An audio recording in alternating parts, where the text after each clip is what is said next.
This is really the absurdity of it all, and we really find it completely disrespectful. We do not expect a country hosted in our capital to behave in that manner.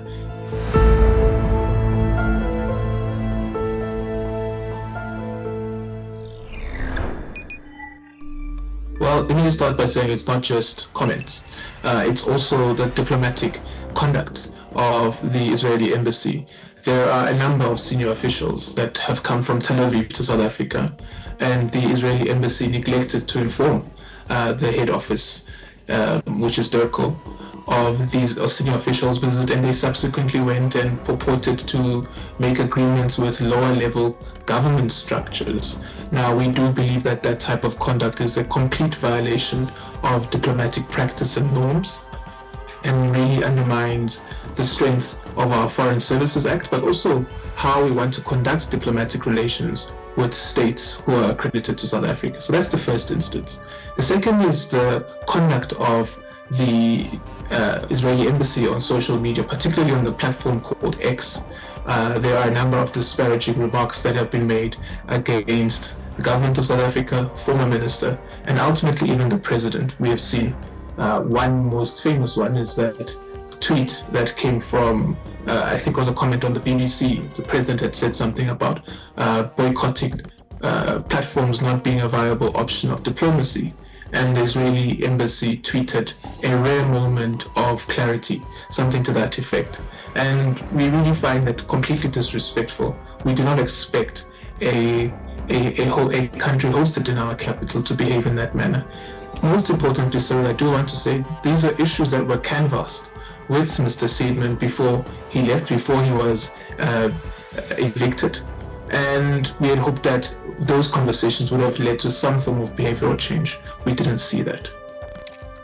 Unfortunately, the way the arrangement is structured is that the occupier of Palestine does determine who enters Palestine. So what will effectively happen in practice is Ambassador Benefeld's visa will be revoked, and that would make it difficult for him to access Palestine. But we are looking at different forms of how we can address that. But no, legally, there shouldn't be grounds to remove another country's ambassador from another country. This is really the absurdity of it all. It really shows how Israel continues to undermine the statehood of the Palestinian people. We think that the court processes must be given space to unfold as they are unfolding, but we do believe we were completely justified in taking up our own obligations in terms of the Genocide Convention. We don't do this lightly. It's an obligation that we have in terms of the Genocide Convention, which we are signatories to.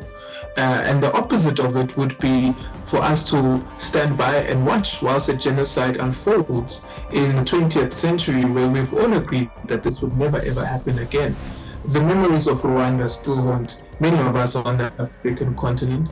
The injustices that we are seeing in Sudan still continue to haunt us, and we are continuing to pursue solutions to that. But in this instance, what we have been seeing unfolding in Palestine has been an injustice for centuries, in fact, for at least 7 decades. So this was the best route to address the issue, and we believe that the International Court will be able to come to a conclusion on the matter, and that's how that matter must be settled. At the very least, Cyril, what we're asking for is to respect diplomatic practices and norms, and to respect the sovereignty of South Africa in this instance. Treat us respectfully and apply the Vienna Convention as it should be applied. And absent that, we would then have a cordial relationship. But if we don't have a situation where the Vienna Convention is being respected, where basic diplomatic practices and norms are being violated, then we have no choice but to ensure that the sovereignty of our nation is preserved.